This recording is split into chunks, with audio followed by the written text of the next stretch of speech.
السلام علیکم ورحمۃ اللہ وبرکاتہ۔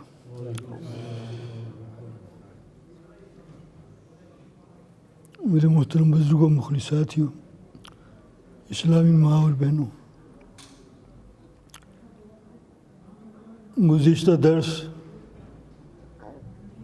سپارہ نمبر 12 سورہ ہود آیت نمبر 95 تک آپ نے چند باتیں سنی تھیں۔ آج کا درس 12واں سپارہ سورہ ہود اور اس کے بعد ایک دم آیت نمبر 96 سے آج درس شروع ہوگا۔ 95 تک پہلا درس ہوا تھا۔ ان آیات کا درس شروع کرنے سے پہلے 2-3 باتیں تمہید کے طور پر آپ کے سامنے بیان کرنی ہیں، پھر ان کی روشنی میں باقی درس آج کا شروع ہوگا۔ اعوذ باللہ من الشیطان الرجیم، بسم اللہ الرحمن الرحیم۔ قرآن کریم سپارہ نمبر 4 سورہ آل عمران آیت نمبر 164 اور اس کے بعد اور 2-3 آیتیں تلاوت کرنی ہیں۔ فرمایا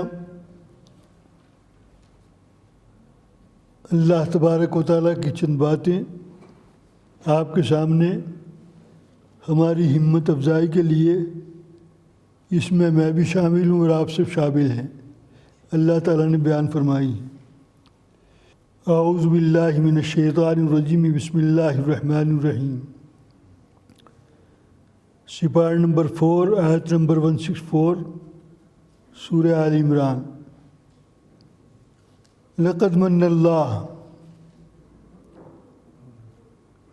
تبارک و تعالیٰ کا تم لوگوں پر بہت بڑا احسان ہے، اے مسلمانوں۔ کیا احسان ہے؟ من کے معنی احسان کے ہیں۔ اللہ تبارک و تعالیٰ کا تمہارے اوپر بہت بڑا فضل ہے، بہت بڑا کرم ہے اور بہت بڑا احسان ہے۔ کیا احسان، کیا فضل، کیا کرم؟ وہ یہ ہے، لقد من اللہ علی المؤمنین اذ بعث فیہم رسول، ان میں سے یعنی تمہارے میں سے، تم انسان ہو، تمہارے میں سے اللہ تبارک و تعالیٰ نے تمہاری ہدایت کے لیے، تمہاری کامیابی کے لیے، تمہارے فلاح کے لیے، تمہیں جہنم سے بچا کر جنت میں لے جانے کے لیے اللہ تبارک و تعالیٰ نے ایک رسول کو پیدا فرمایا۔ لقد من اللہ علی المؤمنین اذ بعث فیہم رسولا من انفسہم، تمہارے اندر سے، فرشتوں میں سے نہیں۔ اللہ تبارک و تعالیٰ کی بے شمار مخلوقات ہیں، کسی اور مخلوق میں سے نہیں، جنات میں سے نہیں، اور نہ معلوم کتنی مخلوق ہے اللہ تبارک و تعالیٰ کی، ان میں سے کسی میں نہیں۔ ہم انسان ہیں، اللہ تبارک و تعالیٰ کی مخلوق ہیں، اللہ تبارک و تعالیٰ کے بندے ہیں۔ اللہ تبارک و تعالیٰ نے جس طریقے پر انسانی تقاضے ہمارے ساتھ رکھے ہیں، اسی طرح ان کے ساتھ بھی ہیں، کیونکہ وہ بھی انسان ہیں۔ تو فرمایا ہم نے کیوں پیدا فرمایا، کوئی کیوں بھیجا تمہارے اندر سے، تمہارے اندر لیے ایک رسول۔ کام ان کا کیا ہے؟ جو ان کا کام ہے وہ کام ہم کریں گے، ہمیں کرنا چاہیے۔ اس لیے قرآن کریم کھول کر ساری باتیں بیان کر دیتا ہے۔ اللہ میں اب کیا ضرورت پھر رسول بھیجنے کی؟ کوئی کام نہیں تھا، اس نے لاؤ ایک اور رسول بھیج دے؟ نہیں، ہماری ہدایت کے لیے، ہماری کامیابی کے لیے، جہنم سے بچا کر جنت میں لے جانے کے لیے، جنت کی نعمتوں سے مالا مال کرنے کے لیے اللہ نے ایک رسول کو بھیجا۔ کام ان کا کیا ہے؟ کام نمبر 1، یتلو علیہم آیاتی، ہماری قرآن کی آیتیں پڑھ کر تم کو سنائے۔ یتلو کے معنی تلاوت کرنا، آیاتی، ہماری آیتوں کو تمہارے سامنے کھول کر بیان کرے۔ نمبر 2، وَيُزَكِّيهِمْ، اور ہم انسان ہیں، غلطی پر غلطی کرتے ہیں، گناہ پر گناہ کرتے ہیں، قدم قدم پر ہم گنہگار ہیں، تمہارے قلب کے اندر گناہوں کی کثرت کی وجہ سے جو سیاہ داغ پڑ گئے ہیں، جو دھبے پڑ گئے ہیں، اور جو ظلمت آ گئی ہے، جو اندھیرا آ گیا ہے قلب کے اندر، اللہ تبارک و تعالیٰ تمہارے اس رسول کے ذریعے اس اندھیرے کو نکالیں اور نور کو داخل کر دیں۔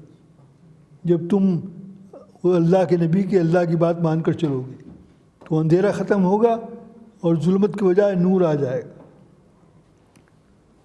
نمبر 3، پہلا کام یتلو علیہم آیاتی، دوسرا کام ویزکیم، تمہاری صفائی کریں، گناہوں سے بچا کر تم کو نیک کاموں کی طرف لے کر آئی، یہ صفائی۔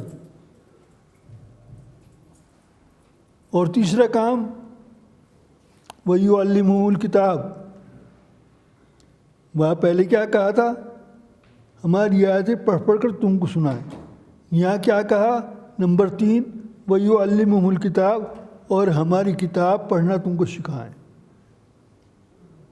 قرآن کا سیکھنا بھی ضروری ہے۔ وَيُعَلِّمُهُ الْكِتَابَ۔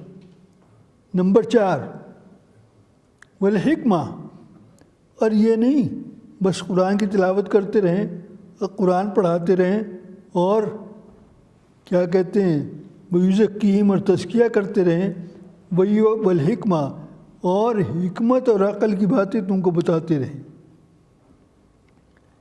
حکمت اور عقل کی باتیں زندگی میں اللہ تبارک و تعالیٰ نے ہم کو کتنے سال دیے ہیں، کتنے مہینے دیے ہیں، کتنے ہفتے دیے ہیں، کتنی ہماری ایج ہے اس پوری زندگی میں۔ ایک چھوٹی سی حدیث ہے، ہمیشہ کہا کرتا ہوں، آپ کو بھی یاد کر لیں تو بہت اچھا ہے، بچوں کے کام آئے گی، آپ اپنے بچوں کو بتائیں۔ حدیث کیا ہے؟ اطلب العلم، اتنی عربی جاننا چاہیے مسلمانوں کو، اتنی عربی آنی چاہیے۔ اس کا ترجمہ کیا ہوگا؟ اطلب العلم، علم حاصل کرو، علم طلب کرو۔ کب؟ من المہد، مہد کہتے گود کو، ماں کی گود، مہد اس کو کہتے۔ علم حاصل کرو بالکل بچپن سے، جب تم گود میں تھے جب سے سیکھنا شروع کر دو۔ جو نیک عورتیں ہوتی ہیں پرانی ہماری مائیں، وہ پہلے بچوں کو کیا پڑھاتی ہیں؟ ہماری جو مائیں تھیں، ہماری جو دادی ہیں، نانا نانی ہیں، پرانے زمانے کی بات کر رہا ہوں، اب سے 20 25 30 40 50 سال پہلے، وہ پہلے کیا سکھاتے تھے؟ اللہ اللہ اللہ اللہ اللہ اللہ، پہلا لفظ یہ ہوتا تھا۔ اور خدا کی قسم مسجد میں بیٹھا ہوں، آپ ہنسو گے میری بات سن کر، آج کی ماں بچے کو کیا سکھاتی ہے؟ آئی لو یو۔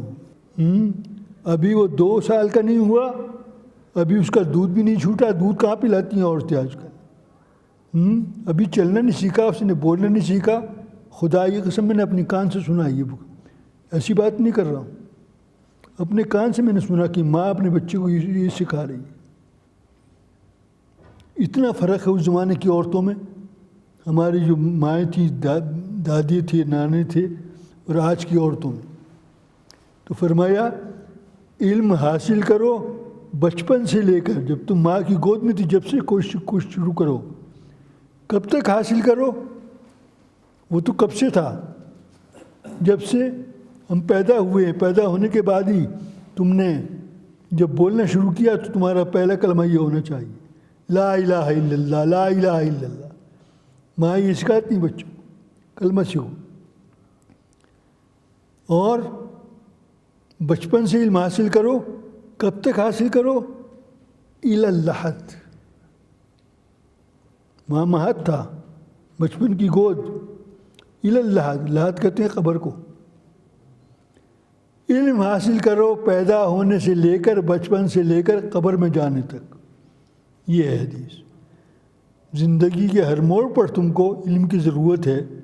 نہ معلوم کتنے کیا کہتے ہیں علم کے تقاضے آتے ہیں، نکاح کا مسئلہ ہے، طلاق کا مسئلہ ہے، عدت کا مسئلہ ہے، شادیوں کا مسئلہ ہے، ماں باپ کے حقوق کا مسئلہ ہے، بہن بھائیوں کے حقوق کا مسئلہ ہے، اور معاشرتی زندگی کے اندر، اخلاق کے اندر کتنی باتیں ہیں۔ زندگی کے ہر موڑ پر، ہر قدم پر علم کی ضرورت پڑتی ہے۔ تو علم حاصل کرو پیدا ہونے سے لے کر قبر میں جانے تک. یہ حدیث ہے تھوڑی سی. قال قال رسول اللہ صلی اللہ علیہ وسلم. کہاں چلا جاتا ہوں دماغ سے بات نکل جاتی ہے. کہ میں یہ رہا تھا کہ یہ 4 کام ہیں حضور صلی اللہ علیہ وسلم کے, اور یہ 4 کام اللہ نے اس لیے بتلائے قرآن کے اندر, اے مسلمانوں تمہیں یہ کام کرنا پڑے گا. کیوں کرنا پڑے گا؟ وجہ کیا ہے, ریزن کیا ہے؟ اب حضور صلی اللہ علیہ وسلم کے بعد قیامت تک کوئی نبی آنے والا نہیں. موٹی سی بات ہے. حضور صلی اللہ علیہ وسلم اللہ کے آخری نبی, اور آخری نبی کے بعد اب قیامت تک کوئی نبی آنے والا نہیں ہے. اب یہ ذمہ داری تمہاری ہے. ایک دماغ کہیں اور چلا گیا, وہ بھی بیان کر دوں. اور یاد رکھنا کہاں سے کنیکشن توڑ رہا ہوں. حضرت آدم علیہ السلام کو اللہ نے پیدا کیا, بنایا, اور ایک غلطی کر دی تھی. مشہور واقعہ ہے. اللہ نے کہا تھا جنت میں جاؤ اور اس طرح ایک درخت ہے اس درخت کے قریب مت جانا, لیکن شیطان کے بچے نے وہاں بھی بہکا دیا اور کہا کھا لو, ساری زندگی جو جنت میں رہو گے, اگر نہیں کھاؤ گے تو ایک دن نکلنا پڑے گا جنت سے. یہ بہکائے میں آ گئے اور اس درخت کا پھل کھا لیا. جب پھل کھا لیا تو اللہ تبارک و تعالیٰ نے کہا گیٹ آؤٹ, نکلو جنت سے. ہم نے منع کیا تو کیوں کھایا؟ اب اس کے بعد لمبے واقعات ہیں. خلاصہ یہ ہے, توبہ کا مانگتے رہے, روتے رہے, گڑ گڑاتے رہے. میں نے کہیں پڑھا تھا, مبالغہ بھی ہو سکتا ہے, اتنا روئے کہ مستقل ایک چھوٹی سی نہر جاری ہو گئی آنسوؤں سے. مبالغہ ہو سکتا ہے, یہ یقین تو مجھے بھی نہیں آتا. اس زمانے کی عمر کتنی ہوگی, بابا آدم کا رونا کتنا رونا ہوگا, کتنا آنسو نکلے, کیا غلطی کر بیٹھا ہوں. پھر اللہ تبارک و تعالیٰ نے آدم علیہ السلام کے دل میں ایک بات ڈال دی کہ تیری توبہ قبول نہیں کروں گا مگر ایک کنڈیشن پر. اور وہ کنڈیشن کیا ہے؟ دل میں یہ بات ڈال دی. کیا بات ڈال دی؟ کہ میں ایک دعا مانگتا ہوں, اور وہ دعا اگر میں اس طریقے پر دعا مانگوں تو ضرور قبول ہوگی. کہنے لگے جب جنت میں اللہ تعالیٰ نے آپ بھیج دیا مجھے, تو میں نے عرش کے پائے پر, پائے ہوتے نا ستون کے گھن, یہ پائے ہیں یہ, میں نے عرش کے پائے پر لکھا ہوا دیکھا لا الہ الا اللہ محمد الرسول اللہ. میں نے سمجھا یقیناً یہ کوئی بڑی معظم, بڑی مکرم, بڑی محترم, بڑی عظیم شخصیت ہے جو اللہ نے اپنے نام کے ساتھ, اپنے کلمے کے ساتھ محمد رسول اللہ لکھا ہے. تو میں نے عرش کے پائے پر ہی لکھا ہوا دیکھا, تو میں نے سوچا یہ تو بہت ہی کوئی بڑا درجہ ان کا ہے, اور میں سوچتا ہوں کہ میں ان کے وسیلے سے دعا مانگوں, شاید میری دعا قبول ہو جائے, میری توبہ قبول ہو جائے. جب آپ کے وسیلے سے دعا مانگی, میں حضور صلی اللہ علیہ وسلم کے وسیلے سے دعا کرتا ہوں یا اللہ میری توبہ کو قبول کر لے پلیز. تو اللہ نے فوراً قبول کر لی. جب قبول کر لی تو اللہ نے پوچھا تمہیں یہ خیال کیسے آیا ان کا وسیلہ مانگنے کا؟ کہنے لگے میں نے عرش کے پائے پہ لکھا ہوا دیکھا اور میں نے سمجھا کہ یقیناً یہ کوئی بہت معظم ہستی ہے اور ان کے وسیلے سے دعا مانگو. بہرحال دعا قبول ہوئی. بات یہ کر رہا تھا, کہاں سے میں نے چھوڑی تھی, کہ اللہ تبارک و تعالیٰ امت کی بات کر رہا تھا. ہمارا مقام کیا ہے؟ اللہ تبارک و تعالیٰ نے آدم علیہ السلام کا یہ نور کی بات کر رہا تھا کہ اللہ تبارک و تعالیٰ نے آدم علیہ السلام کو جنت سے نکالا, اور آدم علیہ السلام نے اپنے بیٹے کو وصیت کی اور نصیحت کی, اور یہ کہا کہ دیکھو یہ بڑی معظم ہستی ہے حضور صلی اللہ علیہ وسلم, اور ان کے نور کی ہمیشہ حفاظت کرنا. یہ ایسے نور ہیں. قرآن کریم کی آیت ہے سپارہ نمبر 6 آیت نمبر 15 اور 16. قد جاءکم من اللہ نور و کتاب مبین. ہم نے تمہارے پاس نور بھیج دیا ہے اور کتاب مبین ہم نے قرآن کریم بھیج دیا ہے. نور سے مراد حضور صلی اللہ علیہ وسلم کی ذات مقدس. لیکن ذات مقدس کا مطلب کیا ہے؟ اس نور کا مطلب کیا ہے؟ یہ غلط فہمی بہت سے مسلمانوں کو ہے لا علمی کی وجہ سے. جب علم نہ ہو تو پھر ایسی ایسی باتیں ہوتی ہیں. قرآن کریم کا 15 سپارہ پہلی آیت پڑھ کے بتا رہا ہوں. حضور صلی اللہ علیہ وسلم کیا چیز ہیں؟ فرمایا سبحان الذی اسریٰ بعبدہ. پاک ہے وہ ذات، سبحان اللہ کا لقب ہے، پاک ہے وہ ذات اسریٰ بعبدہ جس نے اپنے بندے کو سیر کرائی. اپنے بندے کو، بعبدہ عبد کے معنی بندہ، جس نے اپنے بندے کو سیر کرائی. کہاں سے کہاں تک؟ مسجد حرام سے لے کر مسجد اقصیٰ تک، اور پھر مسجد اقصیٰ سے پہلے آسمان تک، پھر 7ویں آسمان تک، پھر عرش معلیٰ تک اپنے بندے کو سیر کرائی.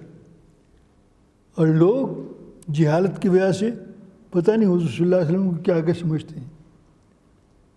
جس طرح مجھے آپ کو بھوک لگتی اس طرح ان کو بھی لگتی تھی. جس طرح مجھے آپ کو بخار چڑھتا ان کو بھی چڑھتا تھا. جس طرح مجھے آپ کو خوشی ہوتی ہے ان کی بھی ہوتی تھی. جس طرح مجھے آپ کو غم ہوتا تھا ان کو بھی ہوتا تھا. جس طرح میرے آپ کے بیوی بچے اس طرح ان کے بیوی بچے. سارے انسانی تقاضے، بشری تقاضے سب ان کے ساتھ وابستہ تھے. تو نور کا مطلب یہ نہیں ہے کہ ہم ان کو اللہ سے بھی آگے ایک قدم آگے بڑھا دیں. تو فرمایا نور. آدم علیہ السلام نے کہا اس نور کی ہمیشہ حفاظت کرنا. کہنے لگے، بیٹے نے پوچھا نام کیا بیٹے کا؟ معلوم ہے؟ شیس علیہ السلام، آدم علیہ السلام کے بیٹے. شیس علیہ السلام کو نصیحت کی، وصیت کی اس نور کا ہمیشہ خیال رکھنا، اور ان کا وہ درجہ ہے تم نہیں سمجھتے. بیٹے نے کہا یہ تو باپ سے بھی آگے نکل گیا، اتنا بڑا مقام ہے ان کا. کہنے لگے ہاں. اور پھر اپنی کمزوری بتلائی.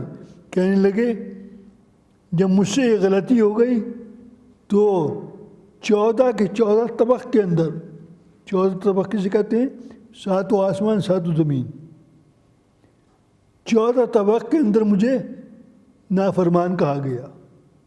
قرآن کریم کی آیت ہے سپارہ 16 اور سورۃ طٰہٰ. کیا لفظ ہے؟ فَعَصَىٰ آدَمُ رَبَّهُ فَغَوَىٰ. آدم علیہ السلام نے غلطی کی اور وہ بہک گئے. فغوا، کہنے لگے مجھے جنت سے نکال دیا گیا، اور ان کا تو مقام چھوڑو، حضور صلی اللہ علیہ وسلم کا، ان کی امت کا یہ مقام ہے یہ دن رات گناہوں پر گناہ کرتی رہے گی اور اللہ تبارک و تعالیٰ پردہ پوشی فرماتے رہیں گے، اور ان کے لیے جنت کے دروازے کھلے ہیں. اور قرآن کریم نے صاف کہہ دیا ہے سپارہ نمبر 4 پیج نمبر 3. کیا کہہ دیا؟ کنتم خیر امہ. یہ کہہ دیا تم سب سے بہترین امت ہو. اتنی امتیں آئیں، 1,24,000 نبی آئے، لیکن ان 1,24,000 نبیوں میں سے کسی امت کو یہ نہیں کہا گیا کنتم خیر امہ، تم بہترین امت ہو. حضور صلی اللہ علیہ وسلم کی امت کو کہا گیا تم بہترین امت ہو. تو حضور کا مقام تو بہت بڑی بات ہے، یہ تو ان کے امت کا مقام ہے، ان کو کہا گیا تم بہترین امت ہو. کہنے لگے اس نور کی ہمیشہ حفاظت کرنا. بہرحال کہہ میں یہ رہا تھا کہ یہ 4 کام آپ کو بھی کرنے ہیں، مجھے بھی کرنے ہیں، قیامت تک کرنے ہیں. نہیں کریں گے خدا کی قسم پکڑے جائیں گے. اللہ نے ہمیں امانتیں دی ہیں. آپ کہیں کہاں جا رہا ہوں؟ 5ویں سپارے میں یہ آیت کیا ہے؟ ان اللہ یأمرکم ان تؤدوا الامانات الی اہلہا. اللہ تبارک و تعالیٰ تم کو حکم کرتا ہے کہ جس کی جو امانت ہے اس کا حق پورا ادا کرو. اللہ نے مجھے زبان دی ہے، زبان کی امانت ہے، یہ امانت ہے زبان. اس کا حق کیا ہے؟ اس کا حق یہ ہے میں اس زبان سے چغل خوری نہ کروں، کسی کو گالی نہ نکالوں، اس زبان کا اوپر کوئی حرام کا لقمہ نہ رکھوں، یہ اس کا حق ہے. اسے کہتے ہیں امانت کا حق ادا کرو. اللہ نے مجھے آنکھیں دی ہیں، ان آنکھوں کا حق ادا کروں. آنکھوں کا حق کیا ہے؟ ان آنکھوں سے میں اللہ کی نعمتوں کو دیکھوں، اس کا شکر ادا کروں اور اپنے ایمان کو تقویت دوں، نہ کہ میں ان آنکھوں سے حرام کام کر دیکھتا پھروں، ان کا غلط ناجائز استعمال کروں. اللہ نے مجھے کان دیے، ان کانوں کا حق یہ ہے، یہ امانت ہے اللہ کی کہ ان کانوں سے میں اچھی اچھی باتیں سنوں، نہ کہ میں ناچ گانے کی باتیں سنوں.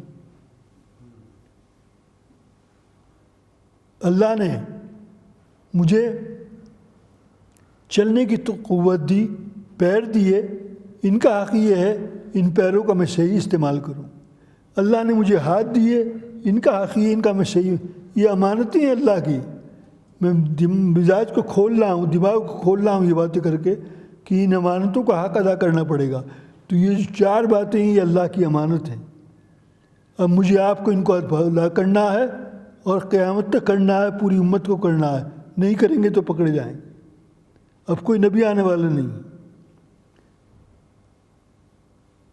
وَإِن كَانُوا مِن قَبْلِ لَفِي ضِلَالٍ مُبِينٍ، جب تک تمہارے اندر ہم نے نبی نہیں بھیجا تھا محمد صلی اللہ علیہ وسلم کو، اس وقت تک تم بالکل گمراہی میں تھے. اچھا، سپارہ نمبر 21 آیت نمبر 45، پہلی آیت ہے سپارہ نمبر 21.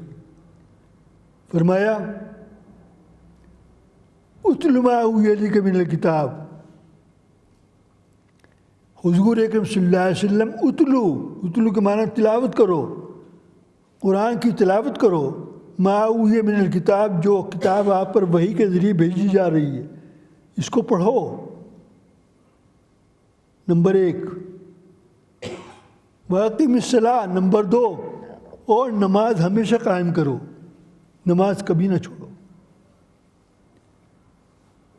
جب حضور صلی اللہ علیہ وسلم معراج شریف میں تشریف لے گئے تو معلوم ہے کیا ہوا تھا؟ سنا ہوگا، ایسی بات نہ معلوم ہو، میں تو یاد دہانی کراتا ہوں اشارہ کر کے. یہ ہوا بالکل اللہ اور اللہ کے رسول محمد صلی اللہ علیہ وسلم بالکل آمنے سامنے، ہم کلام بات ہو رہے ہیں. اور ان باتوں میں کیا کہا؟ باتوں میں کیا بات ہوئی؟ یہ بات ہوئی کہ ہم تم پر 50 وقت کی نمازیں فرض کرتے ہیں، 50 ٹائم ایوری ڈے، 50 وقت کی نماز. واپس آ گئے قبول کر کے، چھٹے آسمان پر ملاقات ہوئی کسی نبی سے، کہنے لگے کیا ہوا کہ 50 وقت کی نمازیں لے کر آیا ہوں، یہ پڑھنی ہے میں نے بھی، میری امت نے بھی. تو وقت کے نبی نے کہا واپس جاؤ، کم کرا کے آؤ، میری امت پر 2 وقت کی نمازیں تھیں وہ بھی نہیں پڑھی گئیں، آپ کی امت 50 وقت کی نمازیں کیسے پڑھے گی؟ پھر اللہ تبارک و تعالیٰ نے کیا کیا؟ بار بار سفارش کرنے سے 50 میں سے 0 نکال دیا. جب 0 نکال دیا تو کیا بچا؟ 5. تو 50 کی 5 رہ گئی. اس 5 میں بھی بڑی حکمت ہے. کیا حکمت ہے؟ یہ حکمت ہے اللہ نے 5 وقت کی نمازیں کیوں رکھی. چلوں آگے کہیں اور چلا جاؤں گا. تو فرمایا قرآن کی تلاوت کرو جو وحی کی جا رہی ہے. حضور تو کریں گے، نہ کرنے کا کیا مطلب؟ مقصد قرآن کے سنانے کا مجھے اور آپ کو سنانا ہے. اے امت محمد صلی اللہ علیہ وسلم، تمہیں بھی قرآن ہمیشہ پڑھنا چاہیے. وَأَقِمِ الصَّلَاةَ، اور نماز کبھی نہ چھوڑو، پوری نمازیں پڑھو. نمبر 3، ان الصلاۃ تنہی عن الفحشاء والمنکر، کیونکہ نماز برائیوں سے، بے حیائی کے کاموں سے اور گندے کاموں سے روکتی ہے۔ اور نمبر 4، وَلَذِكْرُ اللَّهِ اکبر، اللہ کا ذکر کرو۔ اللہ کا ذکر بہت بڑا ذکر ہے، اللہ کا ذکر کبھی نہ چھوڑو۔ یہ نہیں بس نمازیں پڑھتے رہو اور باقی وقتوں میں اللہ کو بھول جاؤ، نہیں، ہمیشہ اللہ کو یاد رکھو۔ تو یہ کام ہے حضور صلی اللہ علیہ وسلم کے، اور مقصد امت کو سکھانا، بتلانا ہے تمہیں بھی یہ کام ہمیشہ کرنے پڑیں گے۔ فرمایا یہ 5 وقت کی نمازیں کیوں فرض ہوئی؟ میرے اندر، آپ کے اندر اللہ تبارک و تعالیٰ نے 5 نعمتیں رکھی ہیں۔ 5 کی حکمت کیا ہے؟ نمبر 1، قوت باصرہ، اردو میں ترجمہ کر رہا ہوں، دیکھنے کی تو قوت اللہ نے آنکھیں دی، یہ اللہ کی نعمت ہے۔ نمبر 2، قوت سامعہ، سننے کی طاقت۔ نمبر 3، قوت ذائقہ، چکھنے کی طاقت۔ نمبر 4، قوت باصرہ، دیکھنے کی طاقت۔ نمبر 5، قوت شامہ، سونگنے کی طاقت۔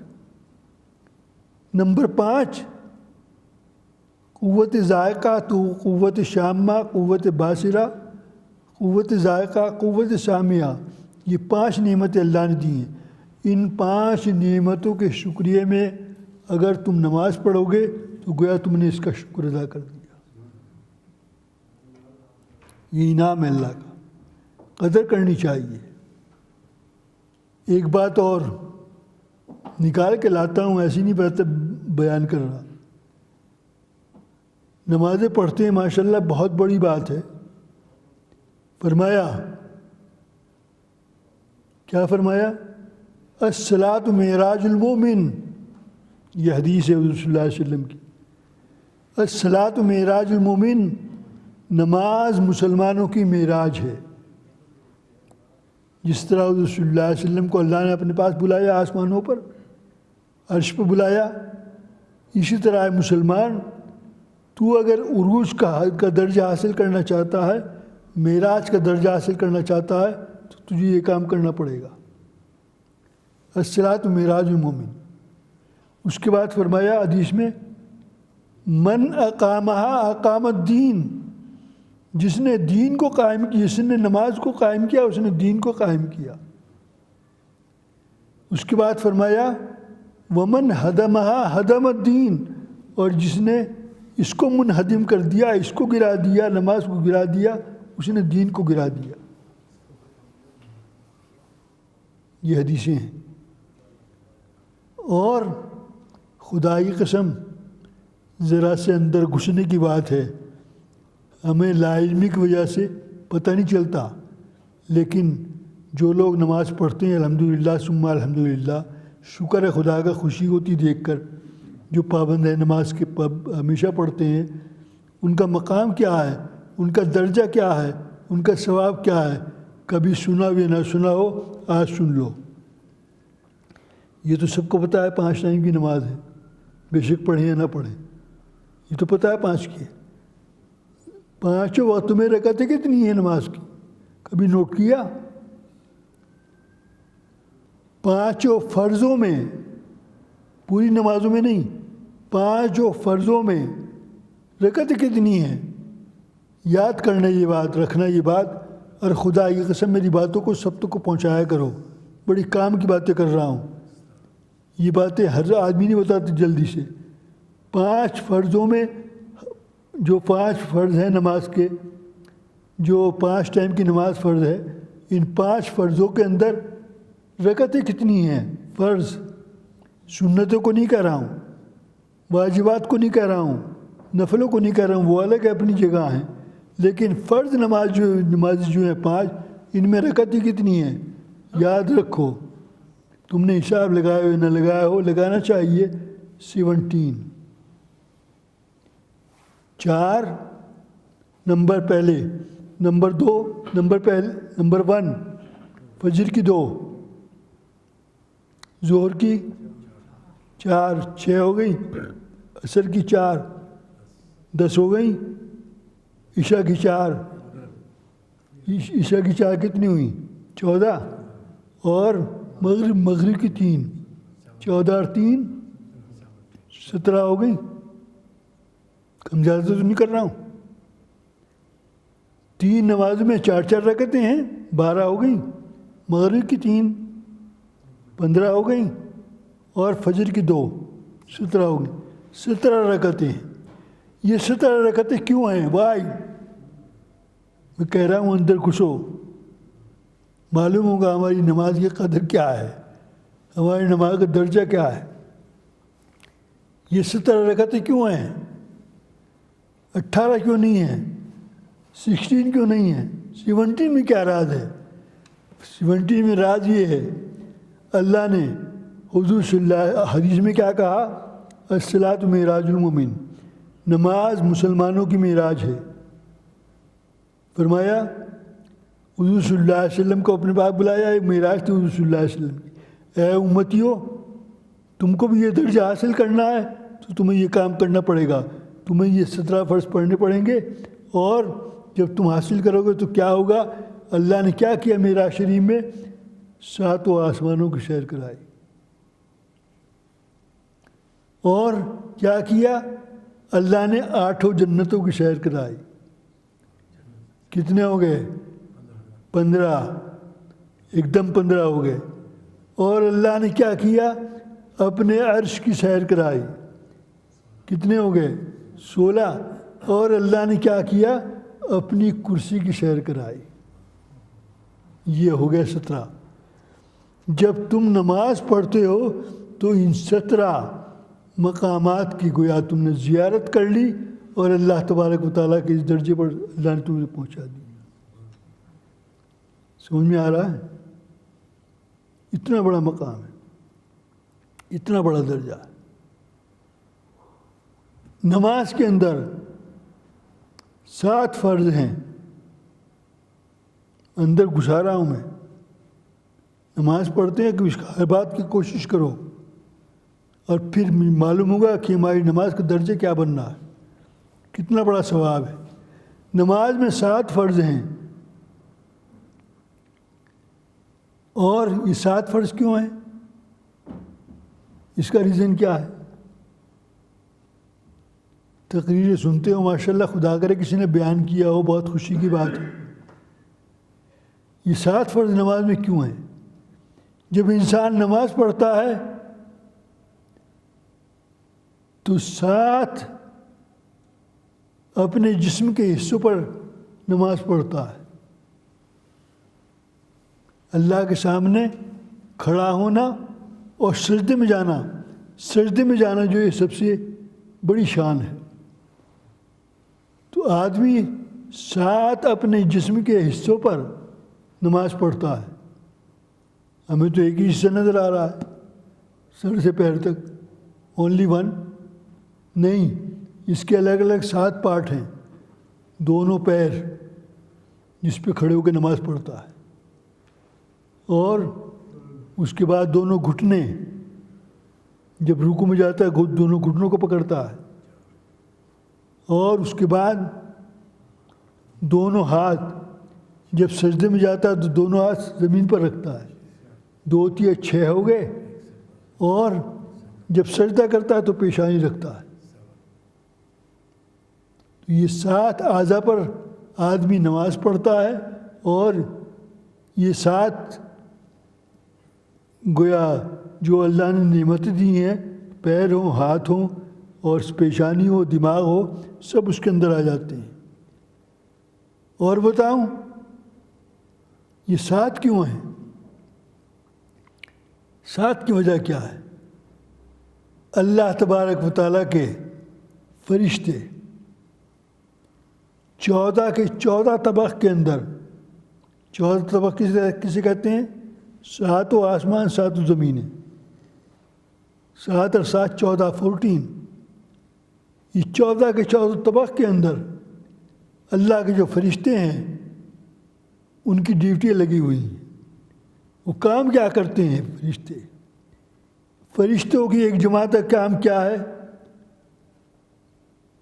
کیوں بتا رہا ہوں؟ یہ کام مجھے بھی کرنا ہے اور آپ کو بھی کرنا ہے۔ پلیز فرشتوں کا یہ کام تم کرنے لگو کہ خدا کی قسم جو فرشتوں کو ثواب مل رہا ہے یہ کام کرنے کا وہ آپ کو بھی ملے گا۔ کاپی کرنے والے بنو۔ فرمایا ایک فرشتوں کی ایک جماعت کا کام کیا ہے کہ وہ قرآن کی تلاوت کر رہے ہیں ایوری ٹائم۔ جب آدمی نماز پڑھتا ہے قرآن کی تلاوت فرض ہے، سورہ فاتحہ پڑھنا فرض ہے، قرآن کی تلاوت فرض ہے، سورت ملانا سنت ہے، واجب ہے۔ تو فرشتوں کی ایک جماعت کا کام یہ ہے قرآن کی تلاوت۔ دوسری جماعت کا کام کیا ہے؟ وہ ہر وقت سبحان اللہ سبحان اللہ سبحان اللہ، الحمدللہ الحمدللہ الحمدللہ، اللہ اکبر اللہ اکبر، ہر وقت اللہ کا ذکر کر رہی ہے۔ 2 ہو گئے۔ 3 اور تیسری جماعت کا کام کیا ہے؟ وہ ہر وقت رکوع میں ہے۔ اور نمبر 4 ایک جماعت کا کام کیا ہے؟ وہ ہر وقت بیٹھی ہے۔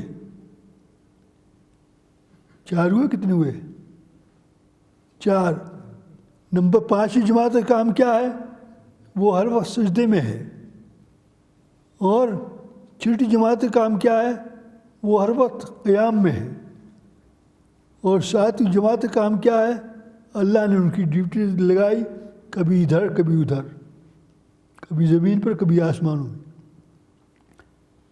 تو یہ فرشتوں کے کام ہیں۔ جب تم نماز پڑھو گے تو گویا یہ سارے کام تم کر رہے ہو۔ فرشتوں کے عمل کا ثواب تم کو مل رہا ہے۔ ہمیں اس ثواب کی کبھی قدر نہیں ہوئی، نہ ہماری نظر کبھی گئی ہے۔ چلتا ہوں آگے، بہت دیر لگتی جا رہی ہے، 10 تو رہ جائے گا اور انشاءاللہ پھر بعد میں بیان کروں گا۔ آج کا درس میں نے کہا تھا 12واں سپارہ سورہ ہود کی آیت نمبر 96 ہے۔ پچھلے ہفتے 95 میں یہ بات 95 آیت میں یہ بات کہی گئی تھی کہ اللہ تبارک و تعالیٰ نے حضرت شعیب علیہ السلام کو نبی بنا کر بھیجا، اور شعیب علیہ السلام نے اپنی قوم کو سمجھایا جو ان میں غلط کام تھے، یہ غلط کام مت کرو۔ مثال کے طور پہ بزنس کرتے ہو، ناپ تو ان میں کمی مت کرو، دھوکہ مت دو، اور طریقے سے سمجھایا۔ لیکن قوم نہیں مانی۔ جب نہیں مانی تو کیا ہوا؟ یہ اللہ تبارک و تعالیٰ نے شعیب علیہ السلام کو جو عذاب آیا بچا لیا، اور صرف شعیب علیہ السلام کو نہیں بچایا بلکہ ان پر جو ایمان لائے تھے ان کو بھی بچا لیا۔ والذین آمنوا معہ برحمت منا، اپنی رحمت سے، آیت نمبر 95۔ اور فرمایا ایک زبردست آواز نے، ایک کڑاکے نے ان کو آ دبایا، اور وہ سارے کے سارے مدہوش، بے ہوش اور فنا ہو کر ختم ہو کر رہ گئے، اور ایسے ہو گئے جس یہاں پر کبھی آبادی نہیں ہوئے، کبھی رہے ہی نہیں۔ اور جس طریقے پر یہ مدین والے دور ہو گئے اللہ سے، اسی طریقے پر سمود والے بھی دور ہو گئے اللہ سے۔ اب آج کا تفسیر یہاں سے شروع ہو رہی ہے، آیت نمبر 96۔ وَلَقَدْ أَعُوذُ بِاللَّهِ مِنَ الشَّيْطَانِ الرَّجِيمِ بسم اللہ الرحمن الرحیم۔ ایک رکوع تلاوت کرتا ہوں، باقی بعد میں کروں گا۔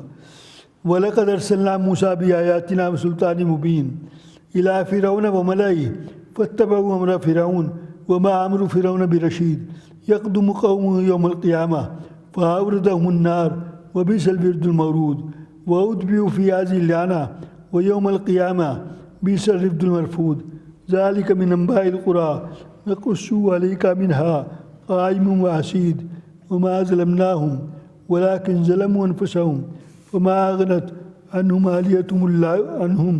آلِهَتُهُمُ الَّتِي يَدْعُونَ مِن دُونِ اللَّهِ مِن شَيْءٍ لما جاء امر ربک وما زادوهم غیر تتبیب وکذالک اخذ ربک اذا اخذ القرى وهي ظالمہ ان اخذه علیم شدید ان فی ذلک لآیہ لمن خاف عذاب الآخرہ ذلک یوم مجموع له الناس وذلک یوم مشہود وما نؤخره الا لأجل معدود یوم یاتی لا تکلم نفس الا باذنہ فمنهم شقی وسعید فاما الذین شقوا ففی النار لهم فیہا زفیر وشہیق خالدین فیہا ما دامت السماوات والارض الا ما شاء ربک ان ربک فعال لما یرید واما الذین سعدوا ففی الجنہ خالدین فیہا ما دامت السماوات والارض الا ما شاء ربک عطاء غیر مجذوذ فلا تک فی مریۃ مما یعبد هؤلاء ما یعبدون الا کما یعبد آباؤهم من قبل وإنا لموفوهم نصیبهم غیر منقوص۔ آیت نمبر 96 سے آیت نمبر 109 تک یہ ایک رکوع ہوا ہے۔ آج اس رکوع کو ختم کرتا ہوں۔ پہلے وَلَقَدْ أَرْسَلْنَا مُوسَىٰ بِآيَاتِنَا وَسُلْطَانٍ مُبِينٍ، ہم نے موسیٰ علیہ السلام کو اپنی نشانیاں اور کھلے کھلے دلائل دے کر بھیجا، رسول بنا کر۔ وَلَقَدْ أَرْسَلْنَا مُوسَىٰ بِآيَاتِنَا وَسُلْطَانٍ مُبِينٍ، ہم نے موسیٰ علیہ السلام کو اپنی نشانیاں دے کر، بڑے بڑے دلائل دے کر، بڑے صاف اور ظاہر دلائل دے کر ہم نے رسول بنا کر بھیجا۔ آگے کیسے جاؤں؟ بیچ میں اگر بڑھ جاؤں بیچ میں رہ جائے گی بات۔ اب مجھے کنی کاٹنی نہیں آتی، جی چاہتا یہ بھی بیان کر دوں یہ بھی بیان کر دوں۔ موسیٰ علیہ السلام نے ایک مرتبہ کیا کیا، جب اللہ نے نبی بنا دیا دلائل دے کر، تو کہنے لگے اللہ تعالیٰ سے، کیا کہنے لگے؟ یا اللہ، آپ نے مجھے اتنا بڑا مقام دیا ہے اور میں یہ چاہتا ہوں آپ مجھے کوئی ایسا کلمہ بتا دیں جب مجھے آپ کو عبادت کرنی ہو، آپ کا یاد کرنا ہو، آپ کا ذکر کرنا ہو، میں اس کلمے سے کر لیا کروں۔ اللہ نے کیا جواب دیا؟ اے موسیٰ، پڑھا کرو لا الہ الا اللہ۔ ابھی حضور صلی اللہ علیہ وسلم نے تشریف نہیں لائے، تو پہلے کی بات ہے، تو پڑھا کرو لا الہ الا اللہ۔ موسیٰ علیہ السلام نے کیا جواب دیا؟ یہ بھی کوئی بات ہوئی؟ لا الہ الا اللہ پڑھا کرو، یہ تو ساری دنیا پڑھتی ہے، سارے مسلمان پڑھتے ہیں، اس میں میری کیا خاصیت ہوئی؟ یہی جواب تھا نا، اور کیا جواب ہوگا؟ میں کہہ رہا ہوں کوئی ایسا کلمہ بتاؤ جو میرے لیے خاص ہو، اور مجھے جب آپ سے فیض حاصل کرنا ہو، آپ کی عبادت کرنے میں اس کلمے کو پڑھ لیا کرو۔ کہنے کہ پڑھا کرو لا الہ الا اللہ۔ جب کہا دوبارہ پھر سوال کیا، یہ تو ایسا عام کلمہ ہے جس کو سب پڑھتے ہیں، کوئی خاص میرے لیے بتاؤ، اونلی فار می۔ تو دوبارہ پھر جواب ملا قل لا الہ الا اللہ۔ تیسری مرتبہ پھر وہی اعتراض کیا، پھر کہا یہی پڑھا کرو، اور 3 مرتبہ کا جواب دینے کے بعد اللہ نے فرمایا اے موسیٰ، یاد رکھنے کی باتیں ہیں، اے موسیٰ تم نے لا الہ الا اللہ کی قدر نہیں پہچانی، اس کا مقام کیا ہے، اس کا درجہ کیا ہے، اس کی پوزیشن کیا ہے، یہ کس مقام پر یہ کلمہ ہے، کتنا بڑا ہے، یہ تم نہیں جانتے اس کو۔ اس کا مقام یہ اس کلمے کا لا الہ الا اللہ کا کہ 7 آسمان اور 7 زمین ترازو کے ایک پلڑے میں رکھ دی جائیں۔ ترازو کے 2 پلڑے ہوتے ہیں نا، ایک لیفٹ ایک رائٹ۔ ترازو کے ایک پلڑے میں 7 آسمان رکھ دو، 7 زمینیں رکھ دو، اور ایک کا دوسرے سائڈ ترازو کی اس کے اندر رکھ دو لا الہ الا اللہ۔ تو لا الہ الا اللہ کی جو سائڈ ہے وہ بھاری پڑ جائے گی، اور 7 آسمان 7 زمین یہ 14 کے 14 طبق ہلکے پڑ جائیں گے۔ زبان چھوٹی ہے، بات بہت بڑی کر رہا ہوں اور سمجھاتا ہوں کیسے ہو جائیں، کیسے ممکن ہے۔ ایک پرچے پہ تم لا الہ الا اللہ لکھ کر رکھ دو ترازو میں، وہ بھاری پڑ جائے، اور 7 آسمان 7 زمین 14 کے 14 طبق ہلکے پڑ جائیں، یہ کیسے ہے؟ ریزن کیا ہے؟ ریزن یہ ہے، یہ 7 آسمان 7 زمین یہ کیا ہے؟ ان کا خالق کون ہے؟ اللہ تبارک و تعالیٰ۔ ان کا صناع کون ہے؟ ان کا بنانے والا کون ہے؟ اللہ تعالیٰ۔ اللہ تعالیٰ نہ ہوتے تو نہ یہ آسمان ہوتے، نہ یہ زمین ہوتی، نہ ایک ہوتی نہ دوسرا ہوتا، نہ 7 آسمان ہوتے نہ 7 زمینیں ہوتی۔ یہ 14 کے 14 طبق اللہ تبارک و تعالیٰ کے وجود کی وجہ سے ہیں، اور اللہ تبارک ہر چیز کا ایک وجود کا ایک سایہ ہوتا ہے۔ اللہ تبارک و تعالیٰ کا وجود ہے، اس کا سایہ ہے۔ آپ بیٹھے یہ سایہ پڑ رہا ہے، میں بیٹھا ہوں میرے یہ سایہ پڑ رہا ہے پیچھے، تو فرمایا اللہ کا سایہ ہے 7 آسمان اور 7 زمین، اور سایہ کو تول کر دیکھو اس کا کوئی وزن نہیں ہوگا۔ نہیں سمجھ میں آئی؟ تمہارے اندر میرے اندر وزن ہے 80 کلو ہے، 100 کلو ہے، 2 من ہے، 2.5 من ہے، 115 کلو ہے، جو بھی ہے میرا وزن ہے، لیکن میرے سائے کا کوئی وزن، سائے کا کوئی وزن نہیں۔ تو اللہ تبارک و تعالیٰ کا سایہ ہے 7 آسمان اور 7 زمین، اور سائے کا کوئی وزن نہیں ہوتا، اس لیے بھاری پڑ گیا لا الہ الا اللہ۔ یہ اتنی بڑی بات ہے۔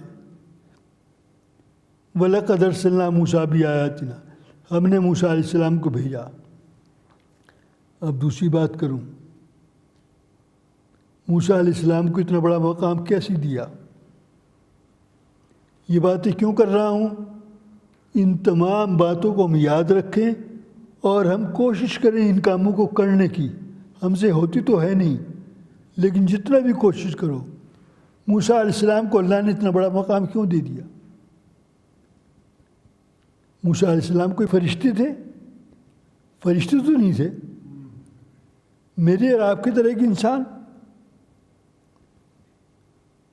یہ مقام کیسے دیا؟ فرمایا تم ان درجوں پر حاصل کرنا چاہتے ہو، تم بھی یہ کام کر کے بتاؤ۔ سپارہ نمبر 9 سورہ اعراف، آیت نمبر 141، کھول کے دیکھنا۔ آیت کیا ہے؟ اب اس آیت کی تشریح کر رہا ہوں، اسی میں ٹائم چلا جائے گا سارا۔ اس آیت کا مقصد کیا ہے؟ وَوَعَدْنَا مُوسَىٰ، موسیٰ علیہ السلام کو اتنا بڑا مقام کیسے ملا؟ موسیٰ علیہ السلام نے کیا کیا؟ موسیٰ علیہ السلام نے اللہ کی بات مانی، ایک بات اللہ نے کہی تھی، اور وہ بات کیا کہی تھی؟ وَوَعَدْنَا مُوسَىٰ 30 لَيْلَةً، موسیٰ علیہ السلام کو اللہ نے کہا اے موسیٰ 30 لیلہ، 30 راتوں میں میری عبادت کر۔ اور جب 30 راتیں ہو گئیں، وَأَتْمَمْنَاهَا بِعَشْرٍ، تو 10 راتیں اور بڑھا دی اللہ نے۔ اب کتنی ہو گئی؟ 40۔ یاد رکھیے 40 کے عدد کے اندر بہت بڑی برکت ہے۔ جب 40 دن ہو گئے اور 40 راتیں ہو گئیں عبادت کرتے کرتے، میں اپنی زبان میں اپنے آپ کو سمجھانے کے لیے کہہ دوں، جب 40 دن ہو گئے اعتکاف میں بیٹھے ہوئے عبادت کرتے کرتے، جب 40 دن ہو گئے، وَعَدْنَا مُوسَىٰ 30 لَيْلَةً وَأَتْمَمْنَاهَا بِعَشْرٍ فَتَمَّ مِيقَاتُ رَبِّي 40 لَيْلَةً، تو اپنے بھائی سے کہا، ہارون علیہ السلام سے، ہارون میں تو جا رہا ہوں عبادت کرنے جہاں اللہ نے بلایا ہے، اور میرے پیچھے قوم کا خیال رکھنا۔ یہ قوم الٹی سیدھے کام نہ کرے کفر اور شرک کے۔ جب اللہ تبارک و تعالیٰ نے یہ 40 رات کی عبادت پوری کر دی موسیٰ علیہ السلام نے اللہ تبارک و تعالیٰ کی، تو اللہ تبارک و تعالیٰ نے یہ انعام دیا اور کیا کہا؟ موسیٰ علیہ السلام کہنے لگے اے اللہ میں تجھے دیکھنا چاہتا ہوں۔ قال ربی ارینی انظر الیک، میں تجھے دیکھنا چاہتا ہوں۔ اللہ نے جواب دیا لن ترانی، تم مجھے نہیں دیکھ سکتے، تمہاری آنکھوں میں یہ قوت اور طاقت نہیں مجھے دیکھ سکو۔ کہنے لگے نہیں میں دیکھوں گا، کیونکہ نہیں دیکھ سکتے۔ پھر اللہ نے سمجھانے کے لیے کہا وَلَٰكِنْ انظُرْ إِلَى الْجَبَلِ فَإِنِ اسْتَقَرَّ مَكَانَهُ فَسَوْفَ تَرَانِي۔ مل گیا؟ اچھا ہوا نکال لیا آپ نے۔ فَسَوْفَ تَرَانِي فَلَمَّا تَجَلَّىٰ، دیکھ میں اس پہاڑ پر اپنی روشنی ڈالتا ہوں۔ اگر یہ تجلی میری نورانیت اگر یہ پہاڑ برداشت کر گیا تو تم بھی برداشت کر جاؤ۔ جب اللہ تبارک و تعالیٰ نے اپنا عکس، اپنا سایہ، اپنا نور، اپنی تجلی جب پہاڑ پر ڈالی تو کیا ہوا؟ فخر موسیٰ صعقا، پہاڑ ٹکڑے ٹکڑے ہو گیا اور موسیٰ علیہ السلام بے ہوش ہو کر گر پڑے۔ فلما آفا، اب ہوش آیا۔ جب ہوش آیا قال سبحانک تبت الیک وانا اول المؤمنین، اے اللہ تیری ذات پاک ہے، مجھ سے غلط ہوئی، میں نے ایسی چیز کی فرمائش کی جو مجھے نہیں کرنی چاہیے تھی، واقعی میں برداشت نہیں گیا۔ اب بات پوری ہو گئی۔ دوسری بات، اب اللہ تبارک و تعالیٰ نے کیا کہا؟ قال یا موسیٰ، دیکھو آیت نمبر، قال یا موسیٰ انی اصطفیتک علی الناس برسالاتی، اے موسیٰ علیہ السلام میں نے تجھ کو اپنی رسالت کے لیے چن لیا ہے۔ انی اصطفیتک، تفیتک کا معنی چن لینا، پسند کر لینا۔ وہ بھی کلامی، اور بات کرنے کے لیے میں نے تجھے چن لیا ہے۔ فخذ ما آتیتک، اور میں تجھے یہ آیتیں دے رہا ہوں، اس کو پکڑ، فخذ وکن من الشاکرین، اور میرے شکر گزار بندوں میں سے۔ اللہ نے موسیٰ علیہ السلام کو وہ آیتیں دیں جس کا نام توریت ہے، جو یہودیوں کی بک ہے۔ اور ایک بات اور ذہن میں آ گئی، ابھی کہتے چلوں پھر بھول جاؤں گا، کہاں موقع ملتے ہیں، ہمیشہ یاد رکھو توریت کتاب اللہ ہے، اللہ کی کتاب ہے۔